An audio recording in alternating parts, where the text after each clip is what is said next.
کیا ہے کہ سلمان کی خاطر پاک بنو،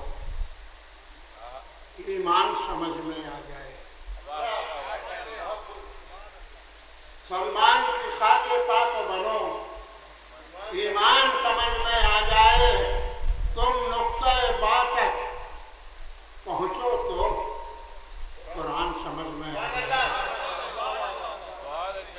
تم نقطہ با تک پہنچو تو قرآن سمجھ میں آ جائے۔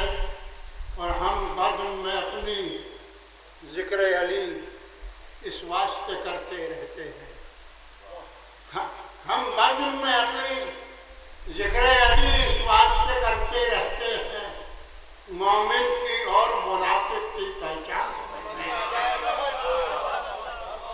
ہم بزم میں اپنی ذکر علی اس واسطے کرتے رہتے ہیں، مومن کی اور منافق کی پہچان سمجھ میں آ جائے۔ شیخ الہی فرمائے کہ کر دیں جو اشارہ پیغمبر، کر دیں جو اشارہ پیغمبر، اٹھ جائے علی کی تیغ اگر، اٹھ جائے علی کی تیغ اگر، ہو جائے ہوا سب گستاخی ہذیان سمجھ میں آ جائے۔ کر دیں جو اشارہ پیغمبر، اٹھ جائے علی کی تیغ اگر، ہو جائے ہوا سب گستاخی ہذیان سمجھ میں آ جائے۔ ہو جائے ہوا سب گستاخی ہذیان سمجھ میں آ جائے۔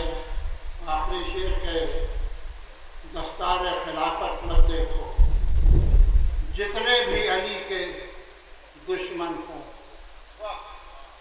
دستار خلافت مت دیکھو، جتنے بھی علی کے دشمن ہوں، ان سب کو ملا کر دیکھو تو شیطان سمجھ میں آ جائے۔ ان سب کو ملا کر دیکھو تو شیطان سمجھ میں آ جائے۔ ان سب کو ملا کر دیکھو